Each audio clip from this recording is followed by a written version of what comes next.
నమస్కారం న్యూస్ విషన్కు స్వాగతం. NEET UG 2024లో paper లీక్లు అవకతవకలకు సంబంధించిన పిటిషన్లను విచారించిన సుప్రీంకోర్టు మంగళవారం ఎన్టీఏ కేంద్రాన్ని తీవ్రంగా మందలించింది.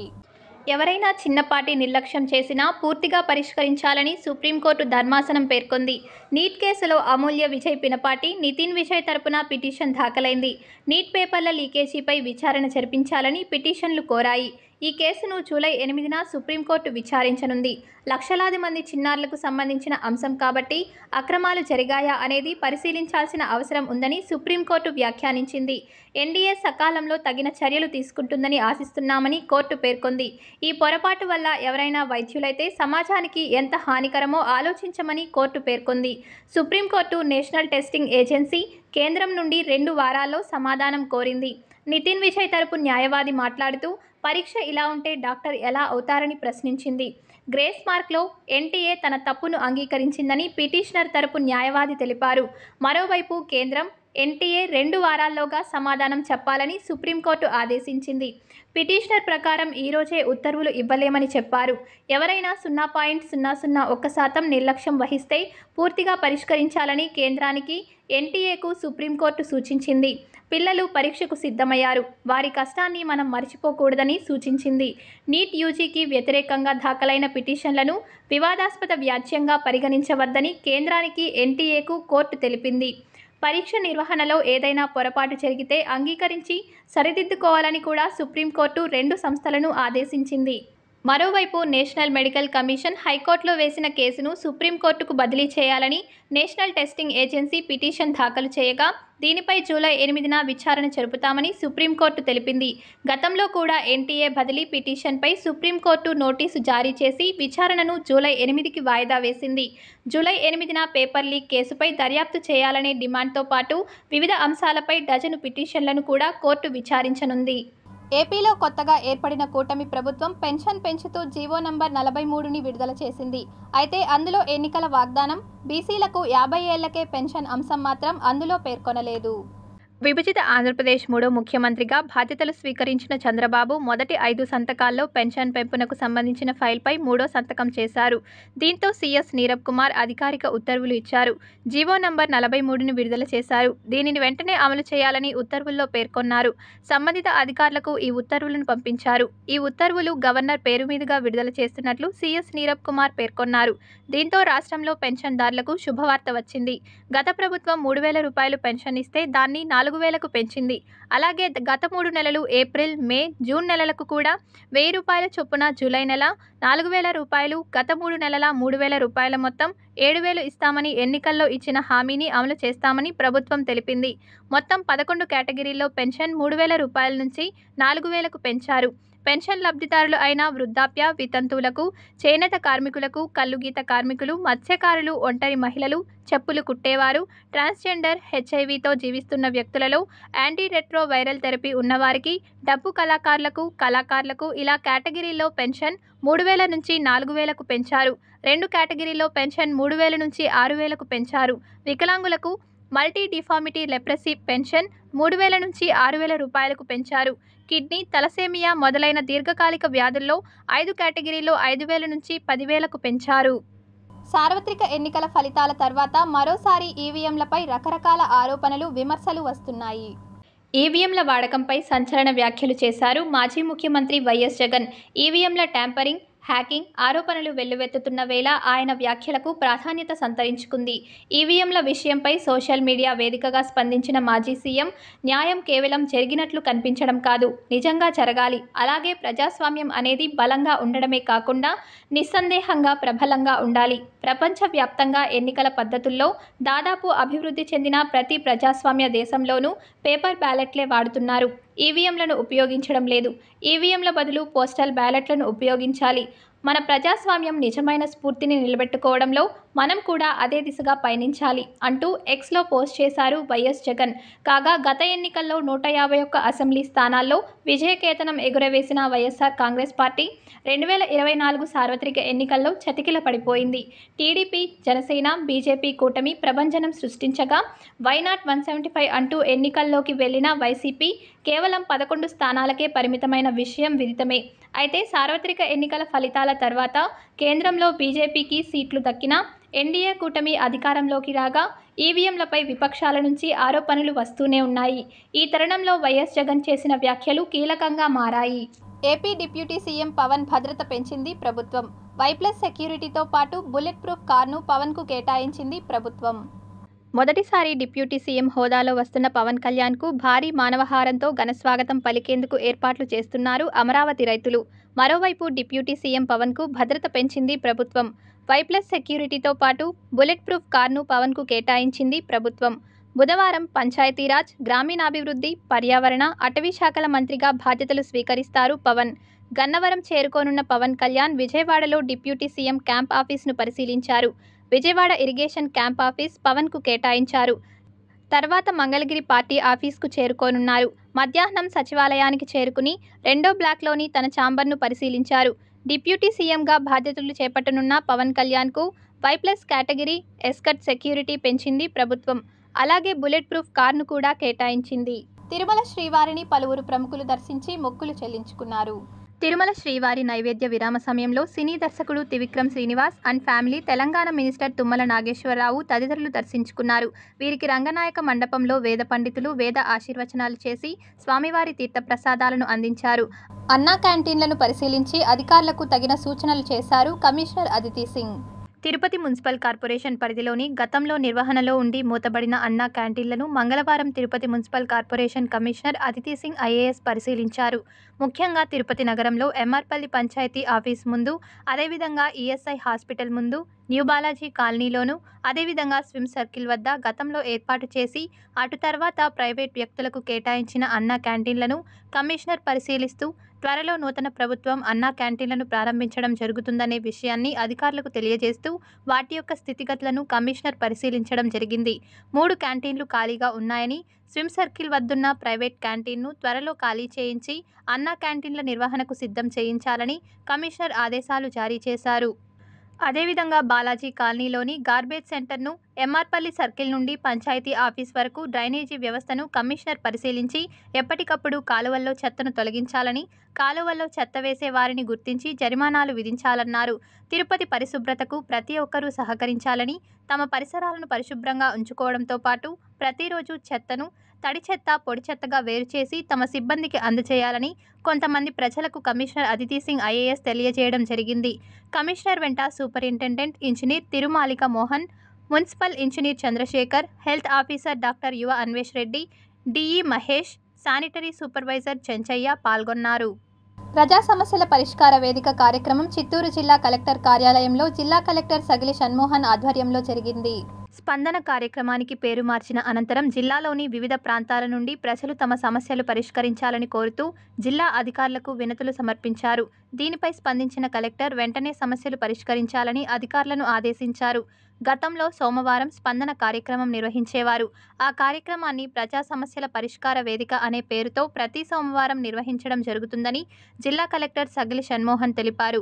ఈ కార్యక్రమంలో జిల్లా జాయింట్ కలెక్టర్ పులి శ్రీనివాసులు, డిఆర్ఓ పుల్లయ్య, వివిధ శాఖల అధికారులు పాల్గొన్నారు.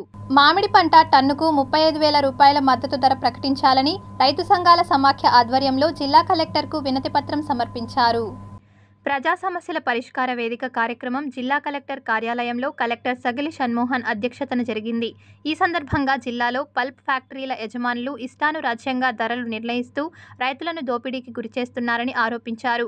రోజుకు ఒక ధర నిర్ణయిస్తూ రైతులను నట్టేట ముంచుతున్నట్లు తెలిపారు. జిల్లా కలెక్టర్ 30,000 రూపాయలు టన్నుకి ఇవ్వాలని ఆదేశాలు జారీ చేసినా ఆ మాటలను బేఖాతరు చేస్తూ వ్యవహరిస్తున్నారని విమర్శించారు. చిత్తూరు జిల్లాలో మ్యాంగో పరిశ్రమల యజమానులు సిండికేట్ కాకుండా చూసి టన్నుకు 35,000 రూపాయలు రైతుకు చెల్లించాలని డిమాండ్ చేశారు.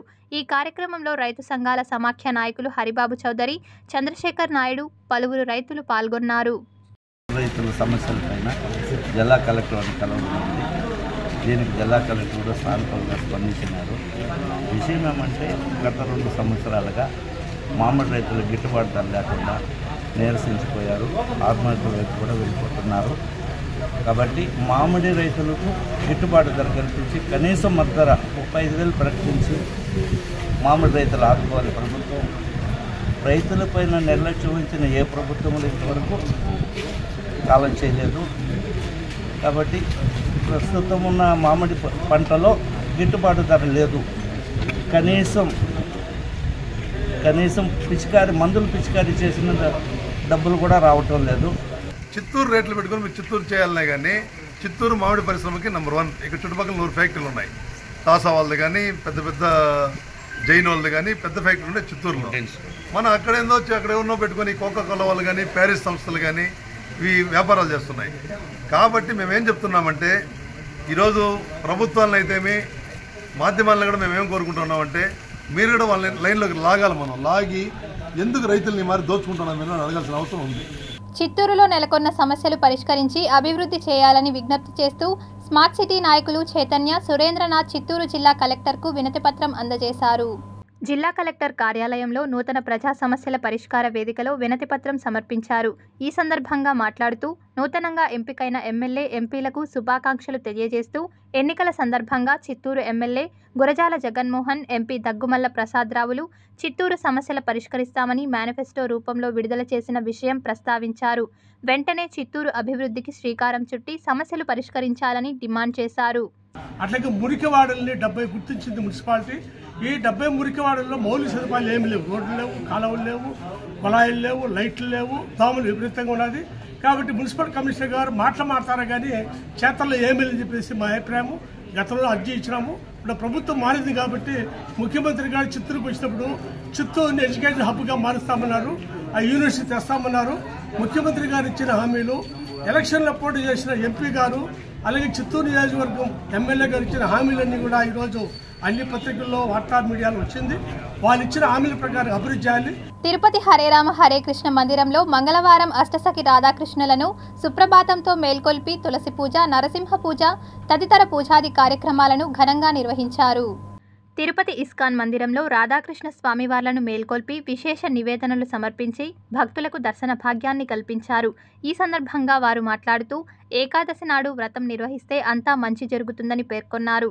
స్వామి అమ్మవార్లను పట్టు వస్త్రాలతో, ప్రత్యేక పుష్పాలతో సర్వశోభితంగా అలంకరించి స్వామి దర్శనార్థం విచ్చేసినటువంటి భక్తులకు దర్శన భాగ్యాన్ని కల్పించారు ఇస్కాన్ నిర్వాహకులు. ఈరోజు చాలా విశేషమైనటువంటి తిథి పాండవ నిర్జల ఏకాదశి. ఈ ఏకాదశి మహత్యం జ్యేష్ఠ మాసంలో భీమసేనుల వారు మరియు వ్యాసుల వారి యొక్క సంవాద రూపంలో బ్రహ్మ వైవర్త పురాణంలో వివరించడం జరిగింది. భీమసేనుల వారు తన తాతగారి నుండి వ్యాసుల వారి దగ్గరికి వెళ్ళి విషయాన్ని ప్రస్తావించారు. ఏమిటి ఆ విషయం అంటే, మా సోదరులు నాకు చిరకాలంగా గుర్తు చేస్తున్నారు, పదే గుర్తు చేస్తున్నారు, ఆ ద్రౌపది గుర్తు చేస్తుంది. ఏకాదశి రోజు తప్పనిసరిగా ఏకాదశి వ్రతాన్ని పాటించాలి, ఏకాదశి రోజు ధాన్య సంబంధమైన వాటిని తినకూడదు అనే విషయాన్ని వాళ్ళు పదే చెప్తున్నారు. విద్యార్థుల చేతుల్లో దేశ భవిష్యత్తు ఉందన్నారు చంద్రగిరి ఎమ్మెల్యే పులివర్తి నాని. గురువారం ఎర్రావారిపాలెం మండలంలోని ఆదర్శ పాఠశాలలో నిర్వహించిన పాఠ్యాంశాల పుస్తకాల పంపిణీ కార్యక్రమంలో ఆయన పాల్గొన్నారు. ఈ సందర్భంగా ఎమ్మెల్యే పులివర్తి నాని మాట్లాడుతూ పాఠశాలలో అవసరమైన మౌలిక సదుపాయాల కల్పనకు కృషి చేస్తానని వెల్లడించారు. మైనర్లు వాహనాలను నడపవద్దని, ఇతరులను దూషించడం చేయవద్దన్నారు. చెడు అలవాట్లకు దూరంగా ఉండాలని, ఉన్నత లక్ష్యాలు నిర్దేశించుకొని ప్రణాళికాబద్ధంగా కృషి చేయాలని సూచించారు. సమాజంలో జరుగుతున్న అరాచకాలపై అందరూ అవగాహన పెంచుకోవాలని, ఇతరులను చైతన్యం చేయాలని చెప్పారు. కార్యక్రమంలో MRO Balakrishnan, DYEO Balaji, MPDO Madhusudan Rao, MEO Balasubrahmanyam, Chinnagottigallu మండలం MEO Satyanarayana, MRO Nagaraju, MPDO Somasekhar, పాఠశాల ప్రధానోపాధ్యాయులు శివకుమార్ తదితరులు పాల్గొన్నారు. ఎందుకంటే పాలకులు మేము బాగుంటే మీరు బాగుంటారు. నేనైతే అవినీతి చేయను. మేము అవినీతి చేసినప్పుడు మీకేదో ఒక రికమెండేషన్ చేసి స్కూల్ కాంపౌండ్ మా వాళ్ళకి ఏంటి, దీన్ని కట్టకుండానే కట్టినట్టు బిల్లు ఇవ్వండి అని ఇస్తేనే అవినీతి చేసినట్లు. ఎవరికి ఇచ్చినా మా వాళ్ళకి ఇచ్చినా కూడా క్వాలిటీలో చేయమని నేను చెప్తా. కాబట్టి దీని అందరూ కూడా గమనించాలని కోరుకుంటూ, ఎందుకంటే లేట్ అయింది, విద్యార్థులందరూ కూర్చోన్నారు పాపం, వాళ్ళందరూ కూడా స్కూల్ కిట్లు పంపిణీ చేయాలి. అప్పుడే హెడ్ మాస్టర్ గారు చెప్పిన విధంగా ముఖ్యమంత్రి గారు ఐటీ రంగమే కాదు ప్రజలందరికీ కూడా ఈసారి ముఖ్యమంత్రి గారి పాలన డిఫరెంట్ గా ఉంటుంది. గతంలో ఆయన చిన్న చిన్న పొరపాట్లు చేసిన అధికారిని చూసి చూడనట్టుండేవాడు. ఈసారి ప్రజల సమస్యలు, ముఖ్యంగా టీచర్ల సమస్యలపైన ఎక్కువ పోరాడడానికి ఆయన రెడీగా ఉన్నాడు. ఎందుకంటే గతంలో మీరు వైన్ షాపుల ముందు కూడా పోయి వైన్ షాపులు అమ్మించే పరిస్థితి గత ప్రభుత్వం చేసింది. ఈసారి అటువంటిది ఉండదు కాబట్టి ఉపాధ్యాయులందరూ కూడా. తిరుపతి శ్రీ తాతయ్యగుంట గంగమ్మ 4వ మరుపొంగళ్ల జాతర ఘనంగా జరిగింది. రాయలసీమ రంగస్థలి కళాకారులు వివిధ వేషధారణలతో ఆలయానికి విచ్చేసి అమ్మవారిని దర్శించుకుని మొక్కులు చెల్లించుకున్నారు. తాతయ్యగుంట గంగమ్మ దేవాలయంలో 4వ మంగళవారం ఇవాళ మనందరికీ తెలుసు, గుండాల గోపీనాథ్ అన్న ఆధ్వర్యంలో ప్రతి జాతర నెలలో ప్రతి వారంలో కూడా రాయలసీమ రంగస్థల కళాకారుల చేత వివిధ వేషాలతో గంగమ్మను దర్శించుకోవడం చాలా సంవత్సరాలుగా ఆనవాయితీగా మనం అందరం చూసాం. ఇవాళ ఆ వివిధ వేషధారణలో వచ్చినటువంటి కళాకారులతో మేము కూడా గంగమ్మను దర్శించుకోవడం చాలా ఆనందంగా ఉంది. సో కళామ్మ తల్లికి ఈ విధంగా సేవలు చేయడం అనేది ప్రతి ఒక్కరి బాధ్యత. ఆ బాధ్యతను తన బాధ్యతగా నెరవేరుస్తున్నటువంటి గోపీనాథ్ అన్నకు అభినందనలు తెలియజేస్తూ, రాబో తరానికి ఈ వేషధారణ అంటే తెలియజేయాలనే తలంపుతోనే ఈ రాయలసీమ రంగస్థలి ప్రతి సంవత్సరం జాతర రోజు దాని తర్వాత 5 మంగళవారాలు ఈ మారి వేషధారణలు వేసుకుని వచ్చి అమ్మవారిని మొక్కుంటాము. ఈరోజు గంగమ్మ తల్లిని నెమలి పించాలతో సుందరంగా అలంకరించి మాకు దర్శన భాగ్యం కల్పించారు. ప్రతి ఒక్కరూ వచ్చి అమ్మవారిని దర్శించుకొని ఆమె కరుణా కటాక్షాలు మనం పొందాలని, దేశ అభివృద్ధికి మనం అందరూ పాటుపడాలని సందర్భంగా తెలియజేసుకుంటాం. అప్పలాయగుంట శ్రీ ప్రసన్న వెంకటేశ్వర స్వామివారి వార్షిక బ్రహ్మోత్సవాలు అత్యంత వైభవంగా జరుగుతోంది. బ్రహ్మోత్సవాల్లో భాగంగా నేడు చినశేష హంస వాహనాల్లో శ్రీ ప్రసన్న వెంకటేశ్వర స్వామివారు భక్తులకు దర్శనమిచ్చారు. గోవిందనామ స్మరణలతో ఆలయ పరిసర ప్రాంతాలు మార్మ్రోగింది. స్వామి దర్శనార్థం భక్తులు తండోపతండాలుగా తరలివచ్చారు.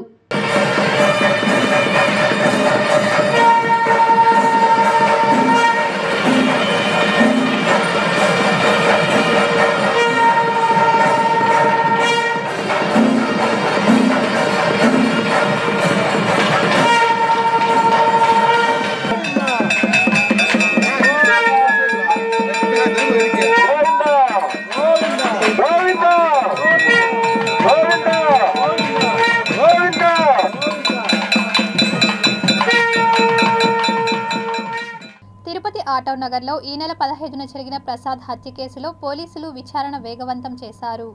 ఇప్పటికే 30 మందిని అదుపులోకి తీసుకుని విచారించిన అలిపిరి పోలీసులు 4 నిందితులుగా తేల్చి అరెస్ట్ చేశారు. ఈరోజు లేక రేపు మీడియా ముందు ప్రవేశపెట్టనున్నారు. అయితే సంఘటన ప్రాంతంలో హోల్సేల్ ఆయిల్ షాప్ ముందు సీసీ కెమెరాలలో హత్య దృశ్యాలు రికార్డయ్యాయి. సంఘటన ప్రాంతాన్ని సందర్శించిన డీఎస్పీ రవి మనోహరాచారి క్షేత్రస్థాయిలో విచారించి కేసును ఓ కొలిక్కి తీసుకువచ్చారు. కాగా ప్రధాన నిందితుడు వెంకటేష్ పరారీలో ఉండడంతో ప్రత్యేక టీంతో గాలించి అదుపులోకి తీసుకున్నారు. తిరుపతి స్మార్ట్ సిటీ నిర్మాణాలపై దృష్టి సారించండని అధికారులను ఆదేశించారు collector Praveen Kumar. Tirupati smart city ఆధ్వర్యంలో నిర్మాణంలో ఉన్న ప్రాజెక్టుల పూర్తి కోసం ప్రత్యేక దృష్టి సారించాలని Tirupati smart city corporation chairman Tirupati జిల్లా కలెక్టర్ ప్రవీణ్ కుమార్ అన్నారు. తిరుపతి మున్సిపల్ కార్పొరేషన్ కార్యాలయంలో మంగళవారం తిరుపతి స్మార్ట్ సిటీ బోర్డు డైరెక్టర్ల 34వ సమావేశం తిరుపతి స్మార్ట్ సిటీ చైర్మన్ జిల్లా కలెక్టర్ ప్రవీణ్ కుమార్ అధ్యక్షతన జరుగుగా Tirupati smart city MD Tirupati municipal corporation commissioner Aditi Singh IAS ప్రాజెక్టుల వివరాలు తెలియజేయగా స్మార్ట్ సిటీ బోర్డు డైరెక్టర్లు అయిన ఢిల్లీ నుండి central under secretary Ravichandra, Tirupati జిల్లా police SP Harshavardhan Raju, TUDA vice chairman వెంకటనారాయణలు మీడియా కాన్ఫరెన్స్ ద్వారా సమావేశంలో పాల్గొనగా ఇండిపెండెంట్ డైరెక్టర్లుగా ఉన్న రామచంద్రారెడ్డి, రమాశ్రీ పాల్గొనగా నిర్మాణంలో ఉన్న ప్రాజెక్టులపై చర్చించడం జరిగింది. ముఖ్యంగా ICCC నిర్మాణాలపై, సిటీ ఆపరేషన్ సెంటర్ నిర్మాణాలు, మల్టీలెవెల్ పార్కింగ్ నిర్మాణాలపై చర్చిస్తూ పనులు పూర్తి కోసం ప్రత్యేక దృష్టి సారించాలని, ప్రభుత్వం నుండి రావాల్సిన నిధులపై ప్రభుత్వానికి నివేదికలు పంపించాలని తీర్మానించడం జరిగింది. ఈ సమావేశంలో Tirupati smart city general manager Chandramouli, superintendent engineer Tirumalika Mohan, municipal engineer Chandrasekhar, smart city అధికారులు, ఇంజనీరింగ్ అధికారులు పాల్గొన్నారు. మదనపల్లిలో 3 యువకులతో తిరిగిన ఒక యువతి కన్నతండ్రిని కలతీర్చి కటకటాల పాలైంది. మదనపల్లిలోని పోస్టల్ అండ్ టెలికాం కాలనీలో ఉంటున్న టీచర్ దొరస్వామి హత్య కేసులో హంతకురాలు హర్షిత అరెస్ట్ అయింది. జూన్ 12న హత్యకు గురైన టీచర్ దొరస్వామి కేసు మిస్టరీని ఛేదించిన పోలీసులు హర్షితను అరెస్ట్ చేయడంతో అసలు విషయం వెలుగులోకి వచ్చింది. ఏడాదిన్నర క్రితం భార్య లత చనిపోవడంతో కూతురు హర్షితను కంటికి రెప్పలా చూసుకుంటున్న కన్నతండ్రి దొరస్వామిని కూతురే చంపిందని పోలీసుల విచారణలో బయటపడింది. బ్యాచిలర్ ఆఫ్ ఎడ్యుకేషన్ డిగ్రీని పూర్తి చేసిన హర్షిత బాయ్ ఫ్రెండ్స్తో తిరుగుతూ తప్పుదారిలో నడిచింది. అలా ముగ్గురు అబ్బాయిలతో సన్నిహితంగా ఉన్న కూతురు హర్షితను తండ్రి దొరస్వామి నిలదీశాడు. దీంతో కూతురు చేతిలోనే హత్యకు గురికావాల్సి వచ్చింది. దొరస్వామి హత్య కేసు వివరాలను మీడియాకు వివరించిన మదనపల్లి డీఎస్పీ ప్రసాద్ రెడ్డి అనేక విషయాలను వెల్లడించారు. దొరస్వామిపై హర్షిత దాడికి పాల్పడడంతో పెద్ద ఘోరం జరిగింది. చపాతీ కర్రతో కన్న తండ్రిపై దాడి చేసి చంపేసింది హర్షిత. రక్తపు మడుగులో పడి ఉన్న దొరస్వామి మర్డర్ కేసుపై దర్యాప్తు చేపట్టిన పోలీసులు హర్షితనే చంపిందని నిర్ధారించారు. ఈ మేరకు హర్షితను అరెస్ట్ చేసి కోర్టులో హాజరుపరిచారు మదనపల్లి 1 టౌన్ పోలీసులు. ఆ క్రమంలో అంటే ఈ మధ్యకాలంలో 2.5 ఏళ్ల కింద వాళ్ళ అమ్మ చనిపోయిన తర్వాత వాళ్ళ అమ్మకు సంబంధించిన నగలు, ఈ అమ్మాయి పెళ్లి కోసం దాచిన డబ్బులు కొంత ఆ నగలు కొన్ని రమేష్ ఇవ్వడం జరిగింది. వాడు బజాజ్ ఫైనాన్స్ లో తర్వాత ఫెడ్ బ్యాంక్ లో మార్టిగేజ్ చేసి వాడు డబ్బులు తీసుకుని కాళ్ళ వ్యాపారం చేయాలని చెప్పి తీసుకున్నారు. ఆ విషయం వాళ్ళ ఫాదర్ కి తెలిసేసి మళ్ళీ కొంతమంది అతనికి తెలిసిన స్నేహితుల ద్వారా బజాజ్ ఫైనాన్స్ లో ఉన్నటువంటి నగలు విడిపించుకోవడం జరిగింది. ఫెడ్ బ్యాంక్ లో ఉన్న వాటిని ఆయన పేరునే ట్రాన్స్ఫర్ చేసుకున్నారు. తర్వాత మళ్ళీ సాయి కృష్ణతో కొంత ఈమె సన్నిహితంగా ఉంటూ వాడిని కూడా కొంత డబ్బులు ఇచ్చేసింది. ఈ విషయం కూడా వాళ్ళ ఫాదర్ తెలిసి ఈమెతో గొడవపడి తరచుగా ఈమెను కొట్టేవాడు. రీసెంట్ గా ఈమె హరీష్ రెడ్డి అనే వాళ్ళతో సన్నిహితంగా ఉంటుంది. ఈ విషయాలు కూడా వాళ్ళ ఫాదర్ తెలిసాయి.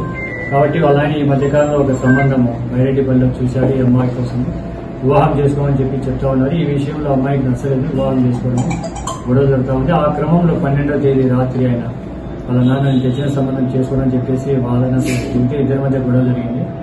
ఆ క్రమంలో అమ్మాయి ఇంట్లో ఉన్నటువంటి ఒకటి చపాతీ రుద్దే కర్రతో తీసుకుని వాళ్ళ నాన్నను విచక్షణారహితంగా కొట్టడం వల్ల తల మీద మల్టిపుల్ ఇంజురీస్ అయ్యి రక్తమోట్లో పడి చనిపోవడం జరిగింది. అన్నం పరబ్రహ్మ స్వరూపం అని అన్ని దానముల కన్నా అన్నదానం మిన్న. ఈ నినాదాన్ని నిజం చేస్తూ పేదవారి కడుపు నిండా అన్నం పెట్టే కార్యక్రమమే అన్నా క్యాంటీన్ల ఏర్పాటు అని చిత్తూరు ఎమ్మెల్యే గురజాల జగన్మోహన్ అన్నారు. రాష్ట్ర ముఖ్యమంత్రి నారా చంద్రబాబు నాయుడు 5 సంతకాల్లో ఒక సంతకం అన్నా క్యాంటీన్ ఏర్పాటు. ఈ సంతకాన్ని నిజం చేస్తూ చిత్తూరులో సోమవారం అన్నా క్యాంటీన్ని లాంఛనంగా ప్రారంభించారు. ఈ సందర్భంగా ఎమ్మెల్యే జగన్మోహన్ మాట్లాడుతూ 100 రోజుల్లో జిల్లా కేంద్రమైన చిత్తూరు నియోజకవర్గంలో అవసరమైన చోట్ల అన్ని ప్రాంతాల్లో అన్నా క్యాంటీన్ ఏర్పాటు చేసి పేదవాళ్లకు అన్నం పెట్టే కార్యక్రమాన్ని విస్తరించడం జరుగుతుందని తెలిపారు. ఈ కార్యక్రమంలో జిల్లా collector Sagili Shanmohan, joint collector పులి శ్రీనివాసులు, నగర మేయర్ డాక్టర్ అరుణ, మాజీ ఎమ్మెల్సీ దొరబాబు, తెలుగుదేశం పార్టీ నాయకులు, కార్యకర్తలు తదితరులు పాల్గొన్నారు. ఆంధ్ర రాష్ట్ర ముఖ్యమంత్రి 5పై సంతకాలు పెట్టారు. దాంట్లో భాగంగా అన్నా క్యాంటీన్ ఈరోజు మొట్టమొదటి క్యాంటీన్ పునఃప్రారంభోత్సవం చిత్తూరు నియోజకవర్గంలో జరగడం చాలా ఆనందకరంగా ఉంది. ఏదైతే పేదవాడికి భోజనం పెట్టాలనే మంచి సంకల్పంతో ఇది అన్నా క్యాంటీన్ ఏర్పాటు చేశారు. దాన్ని చిత్తూరులో పైగా చిత్తూరు నియోజకవర్గంలో దీన్ని పునఃప్రారంభించడం నాకు ఎంతో ఆనందంగా ఉంది. ఏదైతే మాట ఇచ్చింది నిలుపుకునే పార్టీగా ఏవైతే మేము ఎన్నికల్లో ప్రామిస్ చేశామో వాటిలో మొట్టమొదటి ఇది అన్నా క్యాంటీన్ ఇవాళ ప్రారంభించడం చాలా ఆనందకరంగా ఉంది. 5 రూపాయలు మాత్రమే ఈ అన్నా క్యాంటీన్లో భోజనం దొరకడానికి అనువుగా చిత్తూరులో బహుశా రాష్ట్రంలో మొట్టమొదటిగా మళ్ళీ స్టార్ట్ చేయడం జరుగుతోంది. దీనికి హెల్ప్ చేసిన ఎమ్మెల్యే గారికి అండ్ ఆయన ముందుండి దీన్ని ఆపరేషన్ చేయడానికి అండ్ ఇంకా మనకి గవర్నమెంట్ నుంచి ఇంకా బడ్జెట్స్ ఇవన్నీ దాని గురించి లేట్ చేయకుండా ఆయన సొంత ఖర్చుతో ఇవాళ స్టార్ట్ చేద్దాం సార్ ఫస్ట్, తర్వాత మెల్లగా గవర్నమెంట్ నుంచి వచ్చే సపోర్ట్తో తర్వాత మళ్ళీ కంటిన్యూస్గా రన్ చేయొచ్చు అనే ఉద్దేశంతో ఈరోజు స్టార్ట్ చేయడం జరిగింది. శ్రీ పద్మావతి అమ్మవారి వార్షిక తెప్పోత్సవాలు అత్యంత వైభవంగా జరుగుతోంది. తిరుచానూరు శ్రీ పద్మావతి అమ్మవారి వార్షిక తెప్పోత్సవాలు 5 రోజుల పాటు జరిగే ఉత్సవాలు ఘనంగా ప్రారంభమయ్యాయి. ప్రతిరోజు సాయంత్రం 6:30 నుండి 7:30 వరకు అమ్మవారు పద్మ సరోవరంలో తెప్పలపై విహరించి భక్తులకు దర్శనమివ్వనున్నారు. ఈ ఉత్సవాల్లో శ్రీ అలమేలు మంగమ్మ పద్మ సరోవర తీరంలో పంచరాత్ర ఆగమ పూజలు అందుకుని భక్తులను అనుగ్రహిస్తారు. ప్రతి సంవత్సరం అమ్మవారికి జ్యేష్ఠశుద్ధ ఏకాదశి నుండి పౌర్ణమి వరకు రమణీయంగా తెప్పోత్సవాలు నిర్వహిస్తారు. తెప్పోత్సవాల్లో పాల్గొన్న భక్తులకు తిప్పలు, సంసార దుఃఖాలు తొలగి మోక్షం సిద్ధిస్తుంది. పద్మ సరస్సులో బంగారు పద్మం నుండి ఆవిర్భవించిన అలమేలు మంగ జీవకోటికి మాతృమూర్తిగా మారి భవజలదిలో మునిగిపోకుండా రక్షించి సర్వ సౌఖ్యాలు ప్రసాదిస్తారని తెప్పోత్సవాల అంతరార్థం. మొదటి రోజు రుక్మిణి సత్యభామ సమేత శ్రీకృష్ణస్వామి తెప్పలపై 3 చుట్లు విహరించారు. చివరి 3 రోజుల పాటు పద్మ సరోవరంలోని నీరాడ మండపంలో మధ్యాహ్నం 3 నుండి సాయంత్రం 4:30 వరకు అమ్మవారికి స్నపన తిరుమంజనం నిర్వహించనున్నారు. అమ్మవారికి జూన్ 20వ తేదీ రాత్రి 8:30 గజవాహనం, జూన్ 21వ తేదీ రాత్రి 8:30 గరుడ వాహన సేవ నిర్వహిస్తారు. తెప్పోత్సవాల అనంతరం ప్రతిరోజు ఆలయ మాడవీధుల్లో అమ్మవారు ఊరేగింపుతో భక్తులకు దర్శనమిచ్చారు. ఈ సందర్భంగా టీటీడీ హిందూ ధర్మ ప్రచార పరిషత్, అన్నమాచార్య ప్రాజెక్టు, దాస సాహిత్య ప్రాజెక్టుల ఆధ్వర్యంలో ప్రతిరోజు ఆధ్యాత్మిక, భక్తి సంగీత, సాంస్కృతిక కార్యక్రమాలు, భజనలు, కోలాటాలు నిర్వహించారు. టమాటా ధరలు రోజురోజుకు పెరుగుతున్నాయి. నిత్యావసరాల ధరలు కూడా పెరుగుతున్నప్పటికీ వాటిని మించిన వేగంతో టమాటా దూసుకుపోతోంది. వేసవి కాలంలో కాస్తంత పర్వాలేదనిపించినప్పటికీ వర్షాకాలం వచ్చేసరికి మాత్రం కూరగాయల ధరలు రోజురోజుకు పెరుగుతున్నాయి. 2 నెలల క్రితమే సరైన ధర లేదంటూ రైతులంతా టమాటాలను రోడ్డు మీద పారబోశారు. అయితే ప్రస్తుతం ఇదే టమాటా 100 రూపాయలకు చేరువలో ఉంది. మదనపల్లె వ్యవసాయ మార్కెట్లో కిలో టమాటా ధర 80 రూపాయలకు చేరింది. గత వారం రోజులుగా మదనపల్లె మార్కెట్లో ధర అత్యల్పంగా కిలో 41 రూపాయల నుంచి అత్యధికంగా 64 రూపాయల మధ్య ఉంది. సోమవారం మాత్రం ఏ గ్రేడ్ కిలో 69 నుంచి 80 రూపాయల వరకు, బి గ్రేడ్ 50 నుంచి 68 రూపాయల వరకు ధర పలికింది. ఇతర రాష్ట్రాల్లోని మార్కెట్ల పరిధిలో సరుకు తగ్గడంతో పాటు దేశవ్యాప్తంగా అక్కడక్కడ వర్షాలు కురుస్తుండడంతో ఆయా ప్రాంతాల్లో టమాటా దిగుబడి తగ్గింది. దీంతో నాణ్యమైన సరుకు మార్కెట్కు రావడం లేదు. ఈ పరిస్థితులు ధరల పెరుగుదలపై ప్రభావం చూపుతున్నాయి. అందుకే మదనపల్లె మార్కెట్కు డిమాండ్ పెరుగుతోందని అధికారులు చెబుతున్నారు. మార్కెట్కు రోజు 600 టన్నుల నుంచి 750 టన్నుల మేరకు సరుకును రైతులు తీసుకొస్తున్నారు. సోమవారం మార్కెట్కు ఎగుమతికి అవసరమైన దానికంటే తక్కువగా వచ్చింది. మదనపల్లె చుట్టుపక్కల ప్రాంతాల్లోని గ్రామాల నుంచి కేవలం 396 టన్నుల టమాటాలు మాత్రమే తీసుకొచ్చారు. దీంతో కిలో ధర 80 రూపాయలకు చేరుకుంది. రైతుల నుంచి వ్యాపారులు సగటున 25 కిలోల బుట్ట ధర 1600 నుంచి 1900 రూపాయలకు కొనుగోలు చేసి బయట మార్కెట్లకు ఎగుమతి చేశారు. కోరిన కోర్కెలు తీర్చే కల్పవల్లి తిరుపతి శ్రీ తాతయ్యగుంట గంగమ్మ అమ్మవారిని 4వ మంగళవారం నెమలి పింఛంతో అలంకరించి భక్తులకు దర్శన భాగ్యాన్ని కల్పించారు. తిరుపతి తాతానగర్లోని శ్రీ తాతయ్యగుంట గంగమ్మ ఆలయంలో అమ్మవారిని నెమలి పింఛంతో విశేషంగా అలంకరించి తిరుపతి నగరవాసులకు దర్శన భాగ్యాన్ని కల్పించారు. ఈ సందర్భంగా ఆలయ పూజారి మాట్లాడుతూ జాతర అనంతరం చివరి 5వ మంగళవారం ముత్యాలతో అలంకరించి స్వామివారి దర్శన భాగ్యాన్ని కల్పించనున్నట్లు ఆలయ అర్చకులు పేర్కొన్నారు. శ్రీ తాతయ్యగుంట గంగమ్మ దేవస్థానం 2024 జాతర ఇది 4వ వారం. 21 జాతరతో ముగిసింది. జాతర తర్వాత 5 వారాలు, 5 వారాల్లో ఇది 4వ వారం. నెమిలి ఇక్కతో అమ్మవారి అలంకారం చేసినారు. ప్రతి మంగళవారం ఒక్కొక్క ప్రత్యేక అలంకారం ఉంది. వచ్చి 5వ మంగళవారం లాస్ట్ 5వ మంగళవారం దానికి ముత్యాల కవచాలతోనే అలంకారం, ముత్యాల కవచ అలంకారం, గాజులతో అలంకారం చేస్తున్నారు. అందరూ భక్తులందరూ అమ్మవారిని దర్శించుకుని అమ్మవారికి ఆశీస్సులు పొందాలని వేడుకుంటారు. గోహత్య చట్టాన్ని కఠినంగా అమలు చేయాలని విశ్వ హిందూ పరిషత్లో భాగమైన బజరంగ్ దళ్ తిరుపతి జిల్లా కన్వీనర్ కిరీటిరెడ్డి డిమాండ్ చేశారు. తిరుపతి ప్రెస్ క్లబ్లో ఏర్పాటు చేసిన విలేకరుల సమావేశంలో విశ్వ హిందూ పరిషత్లో భాగమైన బజరంగ్ దళ్ నాయకులు మాట్లాడుతూ జిల్లాలో గోవులను అక్రమంగా తమిళనాడు, కర్ణాటక పరిసర ప్రాంతాలకు తరలిస్తున్నారని, గోవులు తరలింపుపై పోలీసులు ప్రత్యేక శ్రద్ధ వహించాలని, గోవుల రవాణాను అడ్డుకునేందుకు ఆంధ్రప్రదేశ్ ప్రభుత్వం శాశ్వత పోలీసు వ్యవస్థను ఏర్పాటు చేయాలని కోరారు.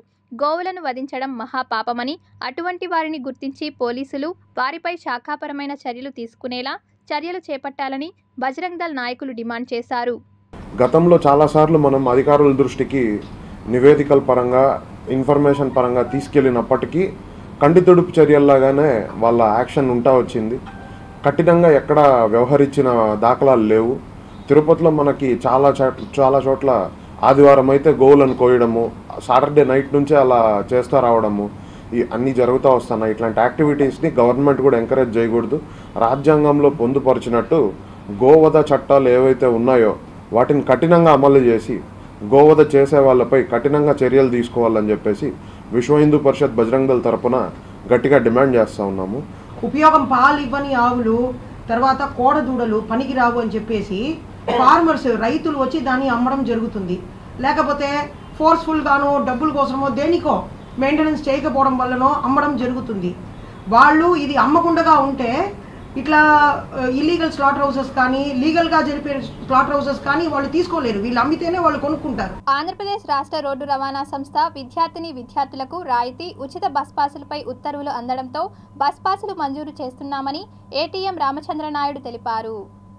తిరుపతి సెంట్రల్ బస్టాండ్లోని అసిస్టెంట్ ట్రాఫిక్ మేనేజర్ రామచంద్రనాయుడు కార్యాలయంలో ఏర్పాటు చేసిన విలేకరుల సమావేశంలో ఆయన మాట్లాడుతూ ఉచిత రాయితీ బస్ పాస్లను మంజూరు చేస్తున్నామని, అర్హులైన విద్యార్థులు బస్ పాస్లను పొందేందుకు ఏపీఎస్ఆర్టీసీ యాజమాన్యం నుండి ఉత్తర్వులు అందాయని, బస్ పాస్కు అర్హులైన వారు ఏడుకొండల బస్టాండ్ వద్ద బస్ పాస్ కేంద్రాన్ని ఏర్పాటు చేశామని, అందుకు గాను ఆధార్ కార్డ్, 2 ఫోటోలు, పాఠశాల నుండి ధృవీకరణ పత్రం తీసుకువచ్చి బస్ పాస్ను పొందగలరని ఈ సందర్భంగా ఆయన తెలిపారు.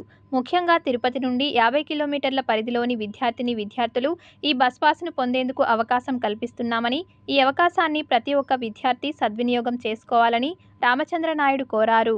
ఆంధ్రప్రదేశ్ రోడ్డు రవాణా సంస్థ నుంచి వారికి రాయితీ బస్ పాసులు, ఉచిత బస్ పాసులు 2 ఇవ్వడానికి సర్క్యులర్ రావడం జరిగింది.